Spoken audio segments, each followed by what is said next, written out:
Et c'est le moment du mois où on retourne un an en arrière revisiter les jeux de l'an passé. L'école du jeu, en partenariat avec la boutique L'Imaginaire. Au-delà de vos attentes.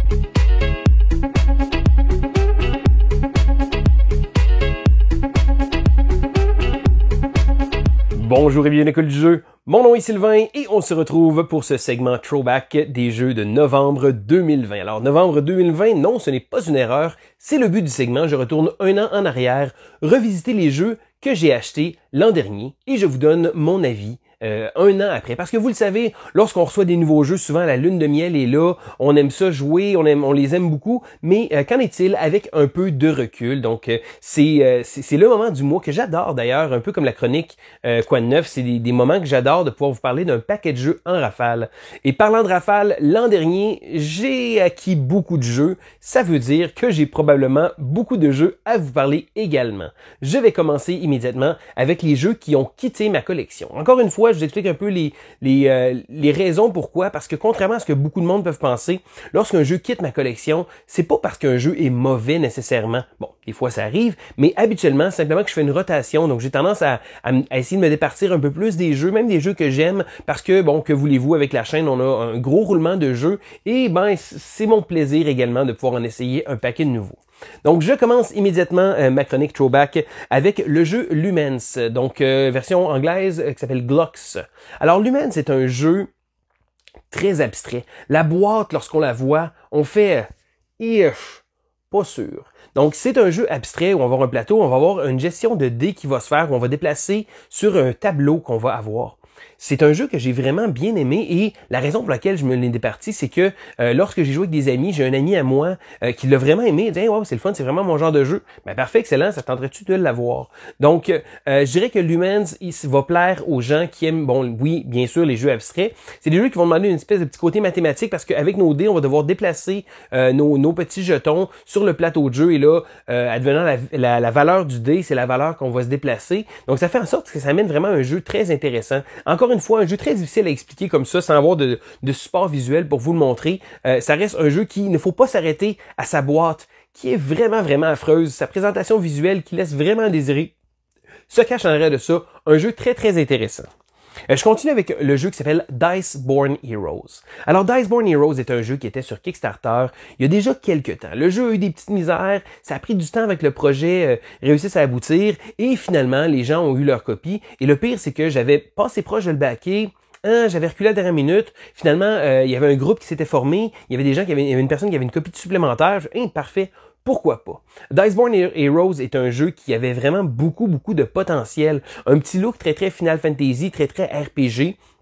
Un système de dés intéressant avec un mode de campagne, mais j'ai joué quelques parties en solitaire et j'ai trouvé que le jeu manquait de punch. J'ai été un peu déçu par celui-là. Et là, ça arrive, bon, des fois, on va regarder, j'analyse constamment les jeux que je vais acquérir et celui-là, lorsque je l'ai acquis, ça a été un peu un coup de tête parce que je l'avais vu sur Kickstarter, puis vu que j'avais manqué mon coup à ce moment-là, j'avais choisi de pas le backer.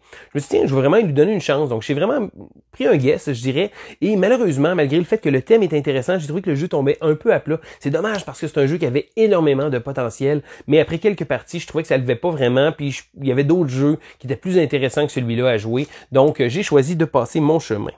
Le prochain jeu est Traintopia. Alors Traintopia est un petit jeu de train où on allait construire un placement de tuiles, où on allait construire des rails pour pouvoir faire une espèce de petit chemin de réseau en tant que tel. On va aller chercher de l'argent, on va essayer de... J'ai trouvé que le jeu était un petit jeu de placement de tuiles correct. C'était pas un jeu qui était mauvais, c'était pas un jeu qui était exceptionnel. Il se retrouvait dans la catégorie des jeux qui étaient juste corrects. Puis pour moi, malheureusement, c'est peut-être pas nécessairement ça que ça va prendre pour rester dans ma collection. Déjà là que j'ai beaucoup de misère à essayer de me départir de jeux et des fois je me départis de jeux que j'aime beaucoup parce que je sais que j'aurai pas nécessairement l'occasion d'y rejouer ou il y en a d'autres qui vont arriver après. Traintopia, lui, est vraiment loin des yeux, loin du cœur. J'y ai pas repensé du tout. Sûr qu'on m'offrirait une partie, je vais probablement jouer, mais j'ai trouvé ça un peu quelconque comme jeu. Je continue avec un autre Kickstarter qui est le jeu Pacific Rails. Alors Pacific Rails avait beaucoup de bonnes idées. La réalisation était bonne, mais encore une fois, c'est un jeu qui est tombé dans la catégorie des... Il est pas si exceptionnel que ça. Et c'est difficile parce que là, oui, on commence à en jouer des jeux, on commence à en voir beaucoup, et des fois, on a une première partie qui va faire, OK, ben, je trouve ça intéressant ce que ça va amener, mais il manque un petit quelque chose. En gros, dans Pacific Rail, c'est un jeu de placement d'ouvriers qui avait un concept de placement d'ouvriers intéressant. Parce que lorsqu'on plaçait un ouvrier, on allait activer les cases qui étaient autour, là, dans la petite grille en tant que telle. Et ensuite de ça, on devait construire un réseau. Et là, dans notre réseau, on devait placer des petits poteaux électriques, des petits poteaux. On avait le train qu'on faisait avancer, on faisait les rails. Je trouvais ça très intéressant, la manière que c'était amené. Mais encore une fois, c'est un jeu qui est un peu tombé en plat. Ceci dit, j'ai joué, je pense, 2 ou 3 parties. Il y a peut-être des gens qui jouent à ce jeu-là et disent « Ah non, c'est ce que t'as pas compris. » Ça a pas décliqué, je dirais. Puis pour qu'un jeu reste dans ma collection, pour qu'un jeu, je finisse par l'apprécier, il doit avoir un petit déclic qui fait comme « j'ai vraiment un petit goût de revenez-y. » Et pour Pacific Rail, encore une fois, le petit goût de revenez-y n'était pas là. Je continue avec un jeu qui s'appelle Cloud City. Alors, Cloud City a vraiment tout pour me plaire. C'est un petit jeu de casse-tête, un puzzle, ce que j'appelle un puzzle spatial. Là, c'est vraiment de perception spatio-temporelle, là, de placement, etc., des choses comme ça. Et j'ai trouvé ça très intéressant. Encore une fois, il a quitté ma collection parce que j'ai joué avec quelqu'un à un moment donné, puis ok, il l'a vraiment bien aimé. Ben, pourquoi pas? Et voilà, parfait. Il va probablement y jouer plus que moi. Le petit côté problématique de ce jeu-là, parce que bon, dans Cloud City, qu'est-ce qu'on faisait? On avait des tuiles où on plaçait des gratte-ciels. Et lorsqu'on pouvait relier des gratte-ciels de même hauteur avec un skyway, donc une espèce de passerelle aérienne, et il y avait 3 différentes grandeurs. Et là, il fallait faire attention parce que si on plaçait des grands, c'est correct, on avait la grande passerelle, on pouvait placer des plus petits au milieu, mais lorsqu'on plaçait les grands, et là, si on avait des plus petits après, ben là, ils bloquaient. Donc, une espèce de petit puzzle très intéressant. Je dirais que le petit côté négatif du jeu, c'est que lorsqu'on jouait, on plaçait nos petites passerelles et c'était un petit peu fiddly. Donc des fois, si on accrochait, encore là, c'est pas un jeu de dextérité. C'est pas un jeu qui va absolument, il y a un souffle de vent puis ça va te revoler. Non, mais c'est juste, j'ai trouvé ça que c'était un petit peu fiddly, là, des fois de les placer, d'essayer de les tenir. Ceci dit, ça reste un jeu, un petit casse-tête très intéressant, mais c'est une catégorie de jeux qui commence à être très très chargée. C'est des petits jeux qui sont intéressants, des petits jeux casse-tête qui passent un peu partout. Je dirais que Azul avec les jeux abstraits a comme ouvert les yeux aux gens du fait que les jeux abstraits pouvaient être très intéressants. Cloud City nous met un petit thème de ville, chose qui me plaît habituellement. Ça reste un bon petit jeu sympathique que je dirais pas non à une partie. Je continue avec le jeu de la liste que je n'ai plus et qui me fait le plus grosse boule au cœur. C'est le jeu Tidal Blades. Alors, premièrement, je tiens à dire, j'ai backé Tidal Blades. Tidal Blades est un jeu absolument magnifique. C'est un jeu qui nous vient d'un monde inventé par Mr. Codington, qui sont des artistes que j'adore. Alors, Lina et David sont des artistes québécois d'ailleurs, qui ont participé à ce gros projet-là. C'est un jeu de Skybound Games avec James Hudson. Et c'est vraiment une espèce de gros univers qu'ils ont réussi à placer. Donc, ils ont inventé un monde au complet. Et il va y avoir d'autres jeux qui vont arriver dans cet univers-là. J'ai rien à redire, le côté esthétique est absolument magnifique. J'avais la version Kickstarter, une espèce de grosse boîte absolument géante, avec un livre de lore, avec des images, c'était vraiment de toute beauté. Je dirais que la grosse boîte a peut-être été un facteur négatif pour moi. Et là, je sais, il y a des gens qui aiment ça. Ah, parfait, une grosse boîte, j'ai backé un gros jeu sur Kickstarter. Je trouvais que la boîte prenait énormément de place et c'était pas une boîte qui était comme facile à placer dans une collection. Ceci dit, c'est pas la raison pour laquelle que je l'ai plus dans ma collection. C'est parce que j'ai joué et je trouve que le jeu était beaucoup plus intéressant lorsqu'on jouait à 3 ou 4 joueurs. Parce que même à 2 joueurs, il y avait une espèce de Thomas qui venait faire de l'attention et l'attention était nécessaire. Alors, en gros, c'était un placement d'ouvriers où on allait placer et on avait une gestion de dés qui va se faire avec ça. C'était vraiment un jeu absolument magnifique. Mais j'ai trouvé que à 2 joueurs ou même en solo, le jeu, il demandait beaucoup de placements, beaucoup de choses à placer. Et avec la grosseur de la boîte, je me suis dit, c'est pas nécessairement un genre de jeu qui va sortir souvent. Et il y a rien de pire que d'avoir un beau jeu. Un jeu qu'on apprécie quand même, mais qui sort jamais. Donc, Tidal Blades a quitté ma collection parce que oui, bon, c'est certain que c'était une très grosse boîte, mais c'est un jeu que j'avais l'impression qu'il allait pas sortir assez souvent. Ceci dit, c'est un jeu, encore une fois, magnifique. Je suis triste parce que j'aurais aimé ça l'apprécier plus que ça. J'aurais aimé ça y jouer puis que j'avais vraiment le oh wow, excellent, je vais le garder quand même, mais j'ai pas eu ce feeling-là malgré le fait que j'aurais voulu l'avoir. Mais vous savez, des fois, hein, on contrôle pas ça. Ça a fait en sorte que Tidal Blades est parti vers une autre famille qui va probablement y jouer beaucoup plus que moi. Donc, je continue avec un jeu qui est encore dans ma collection, mais je sais pas nécessairement pour combien de temps, Crystal Clans. Alors, Crystal Clans est un jeu de la compagnie Planet Games qui vient être une espèce de pont entre le jeu Summoner War, ok, et Summoner War 2e édition. Donc, entre les deux, ils ont sorti un jeu qui est différent de Summoner's War, mais qui ressemble un peu, qui reprend un peu l'ADN de jeu-là. Donc, je m'explique. Crystal Clans est un jeu à 2 joueurs où on va contrôler un clan grosse surprise. Et chacun des clans va avoir un deck de cartes. Et là, les decks de cartes, encore une fois, je trouve ça très intéressant. J'ai beaucoup de clans différents. Et ce qu'on va avoir un plateau où on va placer nos cartes et on va déplacer nos cartes. Le but va être d'aller contrôler des cristaux pour pouvoir justement acheter des cartes qui vont nous permettre de gagner. Ce qui est vraiment intéressant avec ce jeu-là, c'est que on a une espèce de souk à la corde qui se fait pour nos ressources. Parce que quand on va jouer une carte, on va bouger sur une piste. Et là, il y a une piste qui fait les deux côtés du plateau avec un marqueur. Et lorsqu'on joue, on va payer un certain nombre de points. Et là, le marqueur va aller vers l'autre joueur. Et là, si le marqueur est dans la zone de l'autre joueur, c'est à lui de jouer. Donc, encore une fois, si jamais on joue une carte qui nous fait avancer exactement une carte très puissante, qui fait avancer de 8 cases de l'autre côté, mais ça se peut que l'autre joueur puisse jouer plusieurs tours en jouant des petites cartes. Et là, on a une espèce de côté vraiment là, de dualité entre les deux joueurs qui se fait un concept que j'ai vraiment trouvé génial. J'espère que d'autres jeux vont reprendre ce concept-là parce que le temps est habituellement un facteur dans le jeu de société que je trouve très intéressant. Que ce soit à Patchwork, que c'est le joueur toujours en arrière, donc si un joueur prend une pièce qui le fait avancer beaucoup, l'autre joueur en arrière va pouvoir jouer plusieurs fois. Mais c'est la même chose ici avec le marqueur d'initiative qui va se promener. Ceci dit, je le compare encore une fois à Summoner's War parce que bon, c'était le successeur psychologique là, de ce jeu-là. Mais là, Summoner's War est sorti une deuxième version et j'ai essayé cette version revisitée-là que j'ai bien appréciée. Et là, je me dis que les deux jeux sont vraiment dans une zone que c'est assez difficile. Là. J'ai joué seulement une partie de Summoner's War. J'ai vraiment aimé. Crystal Clans est également très intéressant. J'ai beaucoup de clans. Je pense que je préfère Summoner's War, mais je suis pas vraiment sûr encore. Ceci dit, Crystal Clans est encore dans ma collection. Peut-être que je vais le vendre, peut-être que je vais vendre Summoner's War, ça reste à voir. Mais encore une fois, c'est un jeu de duel, donc c'est certain que ça va prendre quelqu'un avec qui jouer un peu plus régulièrement pour pouvoir justifier de garder ce jeu-là dans ma collection. Je continue avec le jeu Aquatica, aussi appelé Atlante. Alors, je trouve que Atlante est un jeu très intéressant, mais il y a des limites. Parce que c'est un jeu qui est relativement simple à comprendre. Donc, il y a beaucoup d'éléments, mais un coup on l'explique, c'est relativement simple. Les parties, après avoir joué 5-6 parties, j'ai l'impression que ça revient un peu le même concept, mais encore une fois, c'est toujours l'éternelle dualité. Hein. Est-ce qu'on fait un jeu rejouable, mais plus complexe, ou un jeu plus accessible, mais moins rejouable? Je dirais qu'Atlante, malgré le fait qu'il y ait beaucoup d'éléments intéressants, va tomber dans la catégorie des jeux qui sont assez faciles à montrer. Et de deux, l'esthétique du jeu, encore une fois, est vraiment, vraiment géniale. Ce que j'ai aimé dans ce jeu-là, c'est que on va avoir de la gestion de cartes, mais les cartes, on va les placer sur notre plateau. Et notre plateau va avoir une espèce d'encavure où on va placer les cartes. Et là, les cartes on va glisser les cartes sous l'espace. Et selon ce qu'il va avoir et lorsqu'on va utiliser l'habilité, donc que ce soit de l'argent, des choses comme ça, on va glisser la carte par en haut de manière à débarrer une nouvelle zone. Et là, lorsque la carte va être au complet, on va pouvoir la retirer éventuellement pour pouvoir marquer des points. Et seulement les cartes qui ont été retirées à la fin de la partie vont marquer des points. Donc, c'est un jeu qui offre tellement d'éléments intéressants. Un petit côté engine builder comme je l'aime, mais j'ai trouvé que le jeu encore là, j'ai joué 5-6 parties, je sais pas, je l'ai encore dans ma collection, j'ai acheté l'extension, j'ai pas encore sorti l'extension, d'ailleurs c'est la raison pour laquelle que je voulais lui donner encore une autre chance, c'est un jeu que j'aime beaucoup, mais j'ai l'impression, je me demande s'il va sortir encore beaucoup.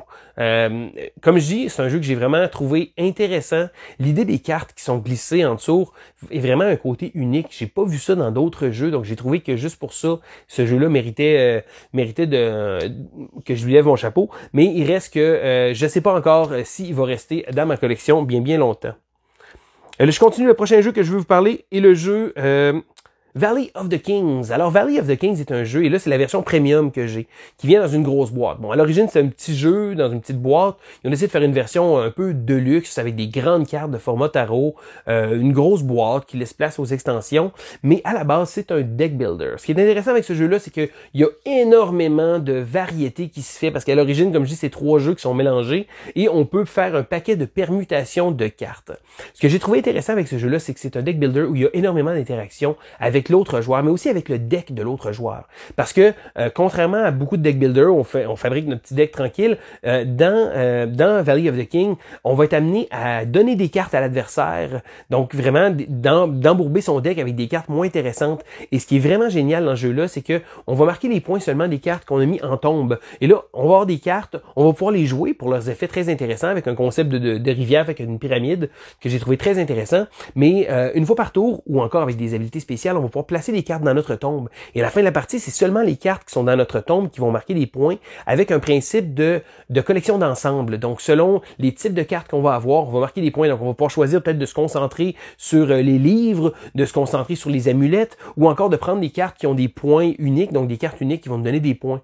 Et les parties vont être tellement différentes parce qu'il y a énormément de variabilité qui va se faire avec les différentes cartes. Donc, j'ai trouvé que c'est un deck builder très, très simple qui va directement au but avec vraiment le pas de flafla, le pas de placement sur un plateau ou quoi que ce soit. C'est vraiment un deck builder. On va devoir essayer de trouver c'est quand le bon moment et l'espèce de petit côté-là que j'aime beaucoup parce que la carte est très utile quand elle est dans notre deck. On s'en sert pour des habilités très fortes, mais souvent, c'est des cartes qu'il va falloir éventuellement mettre en tombe parce que sinon, on marque pas de points du tout. Donc, c'est vraiment de considérer, bon, la carte est le fun, mais on va la mettre là. Donc, ça fait en sorte que notre deck reste toujours relativement petit parce qu'on doit essayer de garder le plus de cartes dans notre tombe pour marquer des points. Donc, ça fait en sorte que Valley of the King, un jeu avec beaucoup de variété. Je possède même une extension supplémentaire. Il avait sorti une petite extension qui s'appelle Necropolis, que j'ai même pas encore eu l'occasion d'essayer. Souvent, je vais faire les mêmes setups préconstruits, mais j'ai trouvé que Valley of the King avait vraiment un petit je ne sais quoi. Je continue avec un jeu qui s'appelle Tsar. Ben oui. Vous savez, les jeux avec des noms bizarres, des jeux abstraits qui ont l'air de tous de se ressembler, mais qui sont tous absolument différents. Tsar est un de ceux-là. Donc, dans la série de GIF qui s'appelle, il y a beaucoup de jeux avec tout le temps des noms à coucher dehors.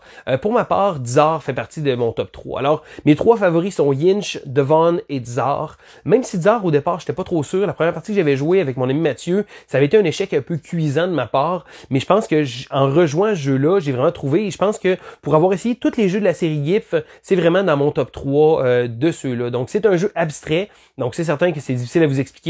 Mais c'est un jeu à 2 joueurs abstrait où on va devoir essayer de placer pour pouvoir placer nos pièces. Et j'ai vraiment trouvé que ce jeu-là est intéressant. Encore une fois, un jeu qui est très difficile à expliquer sur caméra comme ça, sans avoir un support visuel. Mais Tsar est vraiment un super bon jeu abstrait. Je continue avec un type de jeu qui habituellement je ne suis pas trop friand, les Roll and Write. Le jeu que je vais vous parler, Floor Plan. Alors, les Roll and Write ont été un type de jeu il y a eu beaucoup de jeux qui sont sortis. Je pense que depuis Tréfuté, il y a eu énormément de jeux qui sont sortis dans ce créneau-là. Et souvent, c'est des jeux assez légers, des jeux, bon, ok. Et j'ai trouvé que j'ai eu un petit peu, pas une écœurantite, mais je pense que je n'ai essayé beaucoup parce qu'il y en avait beaucoup qui sortaient. Puis ça prend vraiment un jeu qui va être vraiment une coche au-dessus des autres pour pouvoir se démarquer, pour que je l'apprécie. Ceci dit, la série Tréfutée, Welcome To, ils sont également fait partie de mes Roll and Write favoris. Mais la même compagnie qui fait Welcome To a sorti un jeu qui s'appelle Floor Plan. Alors, Floor Plan est un roll and write. On va flipper certains objectifs, donc c'est pas comme Welcome To, mais on va devoir fabriquer notre petite maison. Et là, dans le jeu, c'est un jeu d'architecture. Alors, le thème, premièrement, me plaît parce que c'est un thème original. On a un papier quadrillé, ultimement, et selon les valeurs de dés qu'on va avoir, on va devoir les prendre pour pouvoir créer des pièces. Donc, selon la valeur des dés qu'on a, on va faire des différentes pièces de grandeur et différents éléments. Donc, des éléments comme des petites roches extérieures, des fenêtres, des portes, on va faire des cuisines, des salons, on va également pouvoir faire des decks de patio, faire des arbres à l'extérieur, et tout ça est géré avec un système de dés. Le but va être de fabriquer une maison, en fait un plan de terrain pratiquement, et réussir à se faire certains objectifs. Alors les objectifs qu'il va avoir sur la table, les joueurs vont devoir tenter de les réaliser, donc d'avoir une cuisine d'une telle grandeur, d'avoir un certain nombre de fenêtres, encore une fois, sur l'édifice, d'avoir une porte double qui donne sur un deck, et un paquet de petites choses comme ça. Je pense que le thème me plaît énormément et c'est un thème qui est original. C'est un jeu qui est relativement simple, qui est relativement facile à expliquer et je trouve que la présence est vraiment super. Le fait de faire son petit dessin technique sur un papier quadrillé, faire des petites portes comme ça, j'ai vraiment apprécié ce thème-là. Ça reste un jeu très simple, ça reste un jeu qui sera probablement pas dans mes jeux de l'année ou quoi que ce soit, mais j'ai trouvé que Floor Plan est vraiment un petit jeu très original et un des rares roll and write qui reste dans ma collection. Je continue avec un petit jeu qui s'appelle Love Letter Infinity Gauntlet. Alors, plusieurs personnes vont probablement penser, en voyant ça, que c'est simplement un remake Marvel de Love Letter, alors que c'est un jeu un peu différent. Bon, oui, il reprend essentiellement la base de Love Letter, mais dans Infinity Gauntlet, on va avoir un concept de one versus all. Alors, un joueur va jouer Thanos et les autres joueurs vont jouer les héros et on va devoir tenter de gagner. Bon, ça reste encore un Love Letter. J'ai trouvé que la petite twist est intéressante. Encore une fois, c'est des super-héros. Moi, j'aime beaucoup l'univers de Marvel. Ça reste un petit jeu très, très simple qui vient faire une petite variante intéressante à Love Letter. Ceci dit, pas grand-chose à dire sur ce jeu-là. C'est un petit jeu très intéressant qui se joue très rapidement et qui est un peu passe-partout. Je continue avec Warp's Edge. Alors, Warp's Edge est un jeu qui se joue uniquement en solo. Alors, c'est un back builder, donc un jeu où on va devoir construire on a un sac et on va devoir acheter différents jetons qu'on va avoir. Et là, à chaque début de tour, on va piger un certain nombre de jetons. On va devoir générer des habilités, générer des effets. Et ce qui est intéressant avec Warp's Edge, c'est un concept spatial. On a un vaisseau spatial, on doit affronter un mothership ou un méchant vaisseau et on va créer une espèce de deck de vaisseaux à vaincre, et selon les différents icônes, les manœuvres qu'on va utiliser, les lasers qu'on va avoir, on va devoir essayer de les vaincre. Mais ce qui est amusant, c'est que lorsqu'on termine notre sac, on va faire une espèce de rewind. Là, c'est là le Warp's Edge, le thème est vraiment génial parce que ce qu'on va faire, c'est qu'on va prendre tout ce qu'on avait, tous les méchants qu'on a vaincus, on va les brasser ensemble, on va les remettre sur la pile et on va comme faire une espèce de rewind. Donc, on essaie de revenir et on a 3 ou 4 chances pour pouvoir justement essayer de faire vaincre. Mais là, plus ça va aller et plus on va avoir des jetons dans notre sac. Donc, plus on va avoir de possibilités. Donc, au départ, on est assez limité, mais plus ça va et plus ça avance. Et ça fait une espèce de progression très intéressante pour aller vaincre le Mothership. Le jeu vient avec quelques vaisseaux différents, quelques vilains et quelques méchants différents aussi. Je dirais que j'avais l'impression que je ferais peut-être le tour rapidement. C'est certain que si on joue 30-40 parties, je pense qu'on va faire le tour vite. Mais pour moi, là, j'ai joué peut-être une dizaine de parties. Je trouve que le jeu est encore assez intéressant.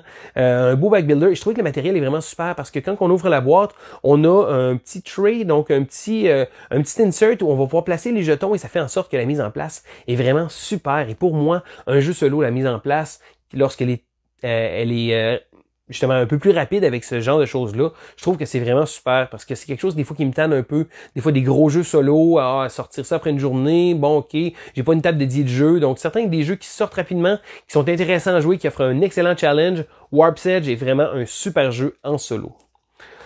Et, ça fait beaucoup de jeux, hein? Je veux vous parler du dernier jeu de la journée. Donc, le dernier jeu que je veux vous parler est un jeu qui a fait mon top 10. Ça a été mon jeu de l'année l'an dernier. Et là, on remarque que je l'ai découvert sur le tard. C'est Beyond the Sun. Beyond the Sun est un jeu euro où on va devoir développer un arbre de technologie. Donc, en gros, la Terre était sur le point de plus être viable. Les scientifiques du monde se mettent ensemble pour essayer de trouver différentes technologies, mais c'est pas un jeu coopératif parce que les différentes technologies vont être amenées, mais le but, ça va être de faire prospérer notre corporation. Et là, on a deux aspects dans ce jeu-là. L'aspect des planètes, donc on va essayer de coloniser des planètes avec des vaisseaux qu'on va envoyer, et l'autre qui est l'arbre de technologie, donc un petit côté placement d'ouvriers où on va devoir essayer de générer des technologies. Et aussi bizarre que ça puisse paraître, c'est probablement un des premiers jeux, parce que pour ma part, l'arbre technologique d'un jeu de civilisation est un aspect que j'adore. C'est certain que c'est pas pour tout le monde, mais c'est un petit côté que j'aime beaucoup. Et lorsque Beyond the Sun nous propose un jeu où l'aspect principal est l'arbre de technologie, j'ai vraiment trouvé ça génial parce que, on sera pas tout le temps les mêmes technologies, les joueurs vont rechercher des technologies qui vont être disponibles après ça aux autres joueurs s'ils font les recherches comme ça, mais ça fait en sorte que si on est les premiers à la découvrir, on a une espèce de côté intéressant parce qu'on va pouvoir choisir différentes choses. Donc, on va avoir le choix sur la carte qu'il va avoir et j'ai vraiment trouvé que le jeu avait énormément à nous offrir. C'est un jeu que j'ai pas joué assez à mon goût, c'est un jeu que j'ai envie de découvrir, c'est un jeu qui mérite d'être découvert. Beyond the Sun est vraiment un chef-d'œuvre ludique. J'ai joué à ce jeu-là la première fois, puis j'ai fait OK, wow, là, c'est vraiment quelque chose de spécial. J'ai joué plusieurs parties lorsque je l'ai reçu. Là, essayer d'explorer le jeu. Sérieusement, vraiment, vraiment génial. Je sais qu'il y a beaucoup de gens qui ont pointé du doigt son aspect un peu minimaliste. Donc, le plateau est blanc, avec les dés custom. J'ai vraiment trouvé ça super, mais le plateau est un peu, je dirais que certaines personnes vont le trouver terne. Pour ma part, j'ai trouvé que c'était straight to the point. C'est vraiment, je trouve que c'est un esthétisme qui va vraiment bien au jeu. Je sais qu'il y a des gens, ils aimeraient ça avoir plus de graphiques, plus d'images. Moi, je trouve que ça fonctionne bien. Bon, c'est certain que tous les goûts sont dans la nature. Je suis un peu à contre-courant avec ça, mais pour ma part, j'ai vraiment adoré l'esthétisme de ce jeu-là. J'ai vraiment trouvé ça ça faisait en sorte que c'était clean et c'est vraiment un jeu absolument génial. Ceci dit, si jamais vous êtes arrêté au visuel, vous dire ça a pas de l'air très très coloré, ça a pas de l'air. C'est un jeu qui est absolument, mais absolument fantastique. Et si vous ne l'avez pas essayé, je vous invite à le faire. Malheureusement, je sais qu'il n'y a pas de version française encore. C'est quelque chose qui est en travail. Lorsque ce jeu-là va arriver, lorsqu'il va popper, lorsque vous allez le voir arriver, si c'est le genre de choses qui peut résonner avec vous, je vous invite à pas hésiter une seconde et aller vous procurer Beyond the Sun parce que, après tout, ça a été mon jeu de l'an 2020. Donc, ça fait le tour de mes jeux. Ouf, ça fait une bonne batch, une quinzaine de jeux comme ça à vous parler en rafale. Encore une fois, si vous avez aimé la vidéo, gênez-vous pas de faire un petit pouce vers le haut. Mais ce que je trouve vraiment génial, c'est lorsque vous mettez des commentaires en bas. C'est le fun de savoir quelles sont vos opinions, quels sont les jeux que vous avez joués, si vous tenez le suivi un peu comme moi, des jeux que vous avez acquis à ce moment-là, ou est-ce qu'il y a des jeux que je vous ai parlé qui vous intéressent ou que vous avez joué et vous avez envie de nous partager vos expériences de jeu. C'est vraiment ça que j'aime sur la chaîne, c'est que quand on a une section des commentaires, et j'essaie de répondre à tous les commentaires parce que j'aime vraiment ça, de voir l'interaction que les gens peuvent avoir, et c'est vraiment agréable de pouvoir savoir votre opinion sur ces jeux-là, parce que oui, moi c'est mon opinion, mais ça veut pas dire que c'est pas une vérité absolue. Ça se peut que vous ayez joué à d'autres jeux que je me suis débarrassé et que pour vous ce soit un de vos jeux favoris, mais je veux le savoir encore une fois dans les commentaires. Donc c'était Sylvain pour l'école du jeu et on se dit à la prochaine.